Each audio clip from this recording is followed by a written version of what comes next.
రెస్టారెంట్లో కస్టమర్ తిన్న చికెన్ బిర్యానీలో బల్లి ప్రత్యక్షమైన ఘటన ఇబ్రహీంపట్నం మున్సిపాలిటీ కేంద్రంలో చోటు చేసుకుంది. రంగారెడ్డి జిల్లా ఇబ్రహీంపట్నంలోని సాగర్ రోడ్డులో మైఫీల్ ఫ్యామిలీ రెస్టారెంట్ కు గుజ్జా కృష్ణారెడ్డి అనే వ్యక్తి మధ్యాహ్నం చికెన్ బిర్యానీ తినడానికి వెళ్లారు. కాగా చికెన్ బిర్యానీ ఆర్డర్ తీసుకుని తినడం మొదలుపెట్టారు.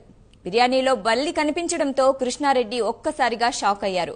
అనంతరం రెస్టారెంట్ యజమాని నిలదీయగా మంచిగా ఫ్రై అయింది తిను అని చెప్పడంతో కంగుతిన్నాడు. దీంతో బాధితుడు 100కు డయల్ చేశారు. వెంటనే అక్కడికి చేరుకున్న పోలీసులు బిర్యానీ తిన్న బాధితుడిని టెస్టుల కోసం ఇబ్రహీంపట్నం ప్రభుత్వ ఆసుపత్రికి తీసుకెళ్లారు. రెస్టారెంట్ మేనేజర్ను పోలీసులు పోలీస్ స్టేషన్కు తరలించారు. సరే ఏముందమ్మా అట్లా చేద్దామా, ఎందుకంటే దాంట్లో పడ్డదా పడలేదా.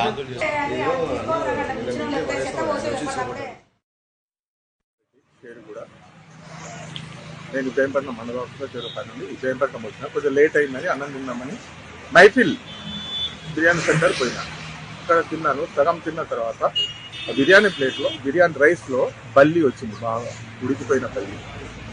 దాని నుంచి నేను అక్కడి నుంచి లేచి వామిటింగ్ చేసుకున్నాను. తర్వాత కంప్లైంట్ చేశాను. ఇక్కడ కంప్లైంట్ చేశారు?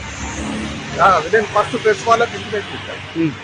నేను ప్రెస్ వాళ్ళకి ఇంటిమేషన్ ఇచ్చాను. ఆ తర్వాత అనుకోకుండా పోలీసు వాళ్ళు కూడా వచ్చేసారు. పోలీసు వాళ్ళ దగ్గర నేను పోలే, కంప్లైంట్ చేయలేదు ఇంకా. అప్పుడు పోలీసు వాళ్ళు కూడా వచ్చేసింది. ఫస్ట్ మాత్రం నేను ప్రెస్ వాళ్ళకి ఇంటిమేషన్ ఇచ్చాను. అది జరిగింది.